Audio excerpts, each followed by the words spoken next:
Dawn hadn't yet broken on Christmas Day when the threat arrived.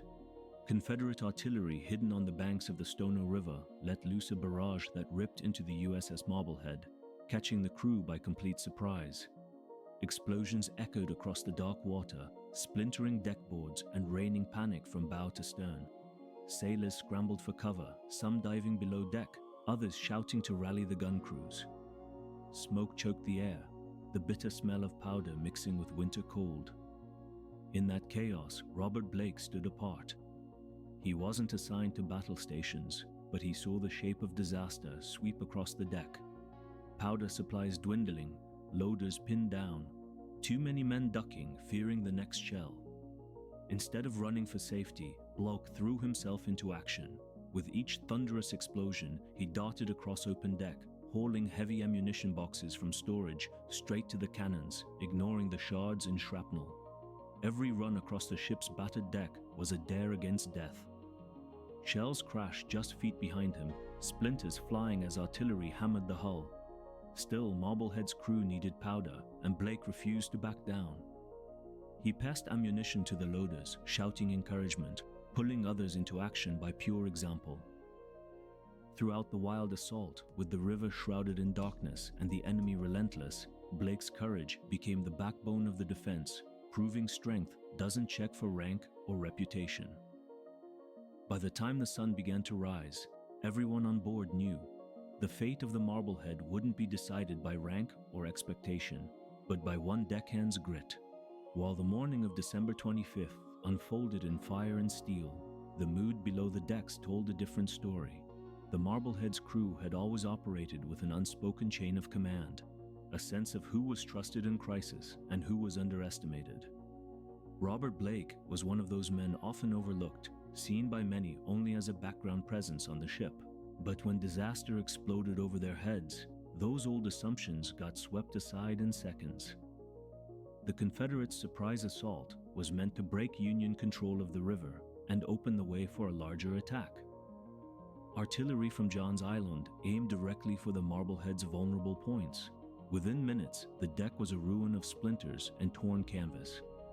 Explosions rocked the hull, smoke left the air almost unbreathable, and 2 officers fell wounded near the forward gun. Fear and confusion spread fast. Sailors screamed orders, powder boys dove for cover, and gunners hesitated as their ammunition ran low. At that moment, Blake saw the ship's survival come down to a single question. Who would take the risk to keep the cannons firing? Without steady hands supplying powder and shot, the Marblehead was just a wooden coffin waiting to be breached. Most men glanced at the roaring guns and the shrapnel storming through the air, then retreated to safety, hoping someone else would step up. Blake made his choice instantly. Grabbing wood crates heavy with gunpowder, he charged out onto the deck. While shells burst against the hull and fragments flew past his shoulders, he never paused. Shouts from other sailors faded into the background as Blake focused on his relentless mission. Relay after relay, racing from storage to cannon, bending low under fire, but never veering from his path. Every fresh delivery meant the next broadside thundered back at the attackers, answering their fury shot for shot. Even as more of the crew were knocked out of the fight, Blake kept up the supply line single-handedly. Enemy guns zeroed in, trying to force the Marblehead to run or sink her outright. Yet Blake's movement through the chaos sent a jolt through his fellow sailors. One by one, seeing his courage, others found their nerve and returned to their posts. Gunners reloaded, loaders snapped into action, and the Marblehead's defense roared to life. What had begun as shock and doubt became something different: respect. It became understood on that battered deck that morning. In war, the person who volunteers for the impossible isn't just doing a job, but rewriting history in real time. Chaos ruled the deck as the enemy barrage continued, but Blake was undeterred. He powered through the smoke, splintered wood, and deafening explosions, racing between the storage hold and the cannons with each armload of gunpowder. This was more than bravery, it became his signature. Every dash across the battered plank was a message to the crew that this ship would not go down easily.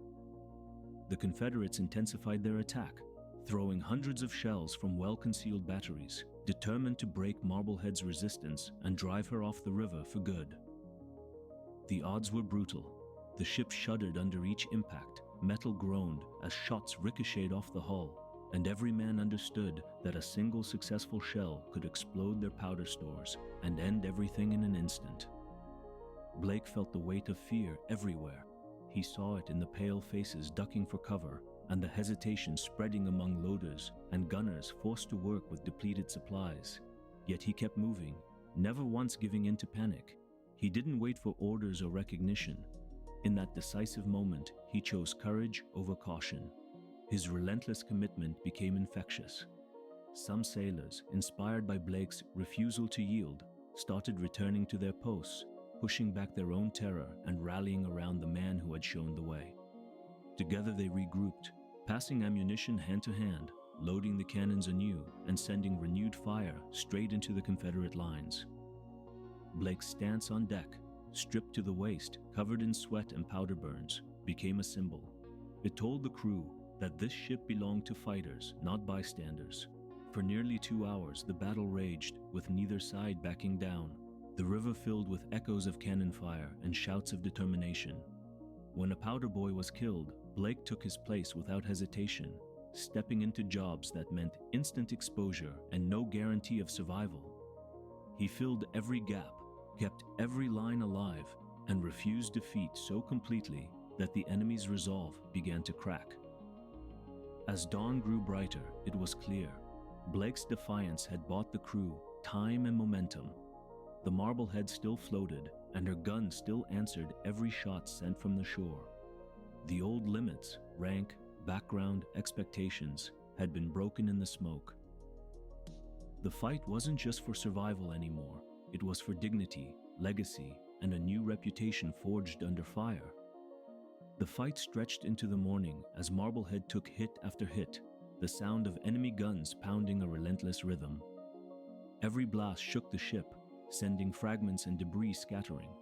But the crew, emboldened by Blake's example, refused to yield. At his position, Blake continued the dangerous relay, dodging shrapnel and smoke, ensuring that no cannon went silent. The ship itself was now a mosaic of battle scars, rails bent, lifeboats destroyed, and the deck nearly impassable, yet morale surged where fear might have lingered only hours before. Confederate artillery opened fire from John's Island, their goal clear: drive Marblehead and her sister ship Pawnee off the river. The Union gunboats wouldn't retreat. Blake's relentless efforts helped the gunners hold out, firing round after round back at the enemy, even as powder supplies ran thin. When one of Marblehead's powder boys fell, Blake replaced him instantly, stepping into the line of fire without hesitation, never waiting for permission, always choosing action over safety. He ran through smoke-choked passages, passing crates to tired arms, shouting encouragement to any sailor whose resolve wavered. Commanders watched as Blake powered the lifeline that kept Marblehead's defenses alive. His actions, once invisible, now drew stares and admiration from every corner of the ship. The crew, once divided by old expectations, closed ranks behind the courage he modeled. By mid-morning, Marblehead's guns finally began to tell. Union fire struck enemy positions, forcing Confederate gunners to abandon not only their attack, but their artillery. The southern batteries, battered by unexpected resistance, retreated and left behind valuable cannon. The aftermath was a battered but victorious ship. Marblehead suffered heavy damage, but remained afloat and formidable. Sailors mourned the losses, yet gathered on deck with heads high, knowing they had held their ground against overwhelming odds. Blake, exhausted and streaked with gunpowder, was recognized as the one who made that victory possible, his determination and fearlessness becoming legend as the Navy's newest hero. With the Confederate batteries finally silenced, the reality of what had just happened started to sink in for the Marblehead's battered crew. The ship, riddled with more than 20 direct hits, was nearly wrecked. A twisted maze of scorched wood, torn rigging, and shattered lifeboats. Smoke still curled from the decks, and the smell of burnt powder lingered in the air. But battered didn't mean beaten. The Union flag still flew above the wreckage, signaling a hard-fought stand that no one on the river had expected. As the adrenaline faded, sailors began to realize the full cost. Medics moved quickly across the deck. There had been casualties, and the wounded were carried below for treatment. Some survivors stared at the remains of the lifeboats, quietly grateful that they'd lived to see another sunrise. Yet the sense of victory grew with every passing hour. Against all tactical odds, Marblehead had survived, held the river, and even forced the enemy to abandon their prized artillery in the marshes as they retreated. Those captured Confederate guns would become trophies, testimony to the grit and skill that saved the ship. Over the next hours, stories about the morning's chaos flew from sailor to sailor. And every story came back to Blake. They talked about how he moved, no hesitation, no stutter, just flat-out courage as he delivered ammunition under fire while others dove for cover. His courage didn't just fill a gap in the supply line, it redefined who deserved honor on that ship. Before this day, some had barely known his name. Now they approached Blake with awe, rough gratitude in their voices and respect in their eyes. Blake himself never asked for applause. He walked the battered deck, assisting with the wounded, then returned to his regular duties with quiet humility. But his example stayed with everyone who had seen him race through fire. That Christmas, Marblehead wasn't just a story of survival. It became a legend of what courage, underdog resolve, and unity could achieve in the darkest hour. In the aftermath, stories about Marblehead's survival and the role Blake had played began spreading well beyond the crew. Word of the Christmas Day assault and how a previously overlooked deckhand had become the heartbeat of resistance traveled up the chain of command and landed in the offices of Union brass. Reports described how, under relentless fire, Blake delivered ammunition when most would have faltered, how he refused shelter so the guns could keep roaring, and how his determination rallied seasoned sailors to retake their posts. Recognition arrived in the form of official Navy commendations. Officers wrote accounts crediting unparalleled gallantry and spotlighting Blake's actions as central to the Marblehead's defense. When the story reached broader audiences, newspapers and military bulletins credited not only the officers, but the entire crew, with Blake's name echoing as a symbol of the new Navy, a service where courage, not background, determined who shaped history. In April 1864, the Navy formally awarded Robert Blake the Medal of Honor for his heroism on that December morning. He became among the first Black Americans in naval history to receive the award. The official citation praised his fearlessness throughout the engagement, emphasizing not just a moment of luck, but a sustained, conscious commitment to the fight in the face of extreme danger. The recognition was a shock for those with old prejudices. Until then, the idea of a black deckhand achieving the military's highest honor had seemed almost unthinkable in a Navy still grappling with its own divisions and biases. Yet Blake's example was impossible to deny. His story proved that frontline heroism and coolness under fire could, and did, destroy old narratives forever. He wasn't just awarded a medal, he broke a barrier that had long defined who got remembered and who stayed invisible. For the Marblehead's surviving crew, the medals and official praise were important, but what mattered most was more personal. They now saw each other differently. Having witnessed extraordinary bravery from a man once sidelined, the whole crew redefined what was possible, on their ship and for those who would come after. Robert Blake's Medal of Honor transformed him into a symbol for both his shipmates and the entire United States Navy. The news of his award rippled across battlefields, camps, and cities, breaking the old boundaries about who could claim military glory. For the Marblehead's crew, his legacy was undeniable. When victory demanded impossible courage, a deckhand with grit had become the hero, rewriting what service meant. The official citation, presented by the President in the name of Congress, praised his extraordinary heroism and clear-headedness while under relentless fire.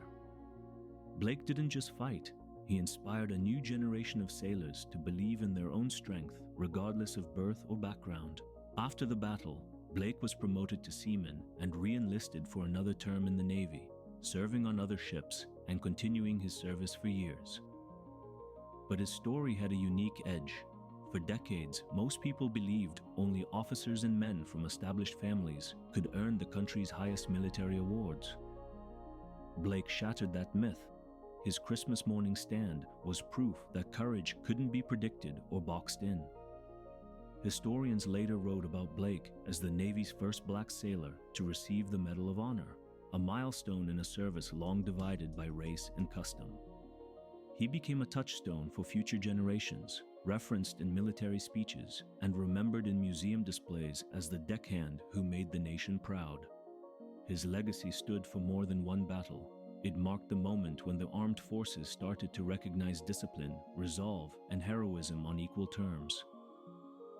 The image of Blake, bare-chested and undaunted, helping save his ship, became a living story among sailors everywhere. For Marblehead, the battle was both legend and lesson. The ship would see other fights, but none would define her reputation more than the morning Blake made history. In the end, his Medal of Honor became a beacon, proof that history belongs to those who seize their moment, lead with heart, and refuse to back down.